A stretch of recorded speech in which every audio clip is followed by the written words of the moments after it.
السلام علیکم۔ آج ہم غزوہ تبوک کے بقیہ حالات و واقعات کے بارے میں بات کریں گے۔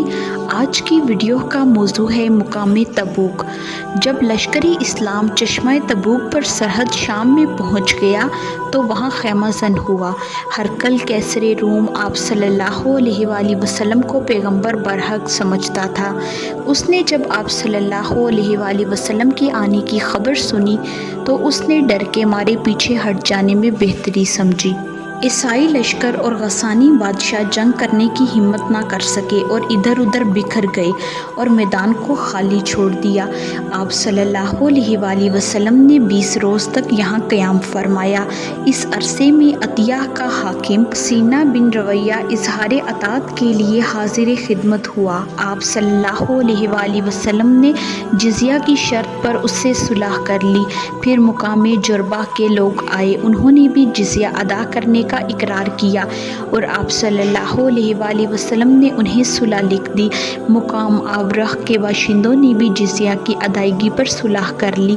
آپ صلی اللہ علیہ وآلہ وسلم نے حضرت خالد بن ولید رضی اللہ تعالیٰ عنہ کو 420 سواروں کا ایک دستہ دے کر دمت الجندل کے حاکم عقیدر کے پاس بھیجا۔ آپ صلی اللہ علیہ وآلہ وسلم نے حضرت خالد رضی اللہ تعالیٰ عنہ سے فرمایا، تم عقیدر کو نیل گائے کا شکار کرتے ہوئے پاؤ گے۔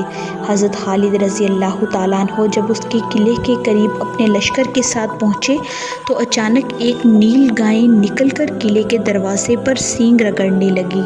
عقیدر اس کے شکار کو نکلا۔ اس وقت رات چاندنی کی تھی۔ حضرت خالد رضی اللہ تعالیٰ عنہ نے اپنے سواروں کے ساتھ اس پر دھاوا بول دیا اور اسے گرفتار کر کے رسول اللہ صلی اللہ علیہ وآلہ وسلم کی خدمت میں حاضر کیا۔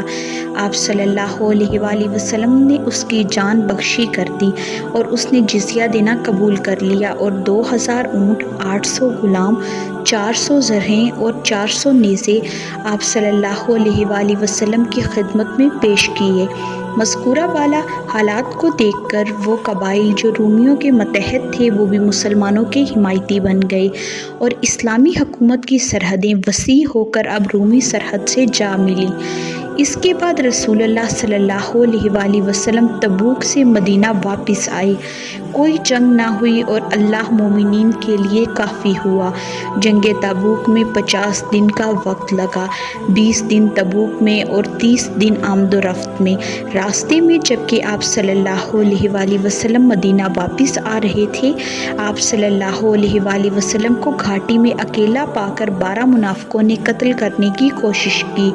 اس وقت صرف 2 صحابہ، حضرت عمار رضی اللہ تعالیٰ عنہ جو اونٹنی کی نکیل تھامے ہوئے تھے اور حذیفہ بن یمان رضی اللہ تعالیٰ عنہ جو اونٹنی ہانک رہے تھے، آپ صلی اللہ علیہ وآلہ وسلم کے ساتھ میں تھے۔ بقیہ صحابہ دور سے گزر رہے تھے۔ موقع کو غنیمت سمجھ کر ان منافقوں نے پیچھے سے تیزی سے رسول اللہ صلی اللہ علیہ وآلہ وسلم کی طرف قدم بڑھایا اور آپ صلی اللہ علیہ وآلہ وسلم کے قریب چڑھ آئے تھے اور اپنے چہروں کو چھپائے رکھا تھا کہ آپ صلی اللہ علیہ وآلہ وسلم نے حضرت حذیفہ رضی اللہ تعالیٰ عنہ کو ان کی جانب بھیجا۔ حذیفہ رضی اللہ تعالیٰ عنہ نے ان کی سواریوں کے چہروں پر اپنی ایک ڈھال سے ضرب لگانی شروع کی جس سے اللہ نے انہیں مرعوب کر دیا اور وہ لوگ قوم جامع۔ اس کے بعد آپ صلی اللہ علیہ وآلہ وسلم نے حضرت حذیفہ رضی اللہ تعالیٰ عنہ سے ان کے نام بتائے اور ان کے ارادے بتائے۔ اس لیے حضرت حذیفہ رضی اللہ تعالیٰ عنہ کو رازدان رسول اللہ صلی اللہ علیہ وآلہ وسلم کہا جاتا ہے۔ رسول اللہ صلی اللہ علیہ وآلہ وسلم غزوہ تبوک سے رمضان المبارک میں مدینہ تشریف لائے۔ یہ غزوہ اللہ کی طرف سے سخت آزمائش بھی تھی جس سے مومنین اور دوسرے لوگوں میں تمیز ہو گئی۔ آپ صلی اللہ علیہ وآلہ وسلم نے مدینہ پہنچ کر مسجد نبوی میں 2 رکعت نماز پڑھی اور بیٹھ گئے۔ مدینہ میں وہ لوگ جو جنگ میں شریک نہیں ہوئے تھے آ کر عذر پیش کیے۔ اس میں منافقین بڑھ چڑھ کر تھے اور جھوٹی قسمیں کھا کر عذر پیش کیے۔ آپ صلی اللہ علیہ وآلہ وسلم نے ان سے بیعت لی کہ ان کا باطن اللہ کے حوالے کر دیا۔ جو لوگ بوڑھے اور معذور یا بچے تھے، آپ صلی اللہ علیہ وآلہ وسلم نے ان سے کوئی پرسش نہیں کی اور فرمایا یہ لوگ غزوہ تبوک میں شرکت نہیں کرتے ہوئے بھی ہمارے ساتھ تھے۔ 3 مومن صحابی حضرت کعب بن مالک، مرارہ بن ربی اور حلال بن امیہ رضی اللہ تعالیٰ عنہ نے کسی مجبوری کے بغیر غزوہ میں شرکت نہیں کی۔ آپ صلی اللہ علیہ وآلہ وسلم نے صحابہ رضی اللہ تعالیٰ عنہ کو حکم دیا کہ ان 3 سے بات چیت نہ کریں، لہٰذا ان کا مکمل بائیکاٹ ہوا۔ لوگ بددل ہو گئے اور زمین کشادگی کے باوجود ان پر تنگ ہو گئی۔ جب 40 روز ختم ہو گئے تو یہ حکم ملا کہ اپنی عورتوں سے بھی الگ ہو جائیں، لہٰذا اپنی عورتوں سے بھی الگ ہو گئے۔ کوئی ان کے سلام تک کا بھی جواب نہ دیتا تھا۔ جب بائیکاٹ کے 50 دن پورے ہو گئے تو اللہ نے ان کی توبہ قبول کر لی، جس سے وہ بے حد خوش ہوئے۔ اس غزوہ سے جزیرۃ العرب میں مسلمانوں کا بہت اچھا اثر پڑا اور یہ بات روز روشن کی طرح عیاں ہو گئی کہ اب جزیرۃ العرب میں اسلام کی طاقت کے سوا کوئی طاقت نہیں رہ سکتی۔ اس غزوے کے بعد سے بھاری تعداد میں عرب کے وفود رسول اللہ صلی اللہ علیہ وآلہ وسلم کی خدمت میں آ کر اسلام قبول کرنے لگے۔ اللہ نے منع فرما دیا کہ منافقین کی نماز جنازہ نہ پڑھی جائے، ان کے صدقات نہ قبول کیے جائیں اور ان کے لیے دعائے مغفرت نہ کی جائے۔ سورۃ التوبہ کی آیت نازل ہونے کے بعد منافقین کا پردہ صاف کھل گیا۔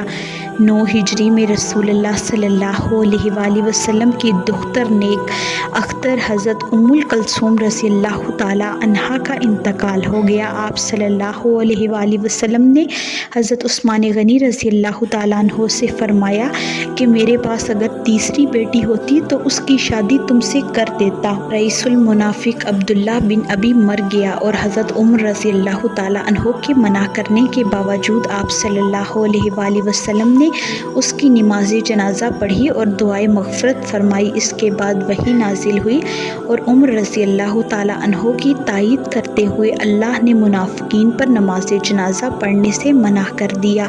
اسی سال غامدیہ عورت کو، جس نے آپ صلی اللہ علیہ وآلہ وسلم کی خدمت میں حاضر ہو کر بدکاری کا اقرار کیا تھا، رجم کیا گیا۔ اس عورت نے جب اپنے بچے کا دودھ چھڑا لیا تب اسے رجم کیا گیا تھا۔ 9 ہجری میں آپ صلی اللہ علیہ وآلہ وسلم نے ابو بکر رضی اللہ تعالیٰ عنہ کو امیر بنا کر حج کرنے کے لیے روانہ فرمایا۔ اس کے بعد سورۃ البراۃ نازل ہوئی، جس میں اللہ کی طرف سے یہ حکم تھا کہ اس سال کے بعد مشرکین مسجد حرام کے قریب نہ جائیں اور بیت اللہ کا طواف ننگے ہو کر نہ کریں، اور جس سے رسول اللہ صلی اللہ علیہ وآلہ وسلم نے کوئی عہد لیا ہے اس کی مدت پوری کر دی جائے۔ آپ صلی اللہ علیہ وآلہ وسلم نے حضرت علی کرم اللہ وجہہ کو اپنی اونٹنی پر سوار کر کے روانہ فرمایا کہ وہ آپ صلی اللہ علیہ وآلہ وسلم کی طرف سے حج کے موقع پر حکم خداوندی کا اعلان کر دیں۔ حضرت علی رضی اللہ تعالیٰ عنہ روانہ ہوئے اور حضرت ابو بکر رضی اللہ تعالیٰ عنہ سے مقام ذوالحلیفہ میں آ ملے۔ حضرت ابو بکر رضی اللہ تعالیٰ عنہ نے دریافت کیا کہ امیر ہو کر آئے ہو یا مامور؟ علی رضی اللہ تعالیٰ عنہ نے کہا کہ مامور، امیر آپ ہی رہیں گے۔ پھر دونوں آگے بڑھے اور ابو بکر رضی اللہ تعالیٰ عنہ نے لوگوں کو حج کرایا، اور جب 10ویں تاریخ یعنی قربانی کا دن آیا تو حضرت علی رضی اللہ تعالیٰ عنہ نے جمرہ کے پاس کھڑے ہو کر لوگوں میں وہ اعلان کیا جس کا حکم رسول اللہ صلی اللہ علیہ وآلہ وسلم نے دیا تھا۔ اس سال حج فرض ہوا اور مشرکین کو 4 مہینے کی مہلت دی گئی اور یہ اعلان کر دیا گیا کہ 4 مہینے کے بعد خدا اور رسول اللہ صلی اللہ علیہ وآلہ وسلم مشرکین سے بری الذمہ ہیں۔ اس اعلان کو سن کر مکہ میں جو لوگ شرک پر قائم تھے وہ بھی اسلام میں داخل ہو گئے۔ کل کی ویڈیو میں ہم حجۃ الوداع کے بارے میں بات کریں گے جو ذی القعدہ 10 ہجری میں ہوا۔ ویڈیو کو اینڈ تک دیکھنے کا بہت شکریہ۔ اگر آپ کو آج کی ویڈیو پسند آئی ہو تو لائک، شیئر، کمنٹ اور سبسکرائب ضرور کریں اور گھنٹی کے نشان کو دبائیں تاکہ آپ کو آنے والی ویڈیوز کی نوٹیفیکیشن بر وقت ملیں۔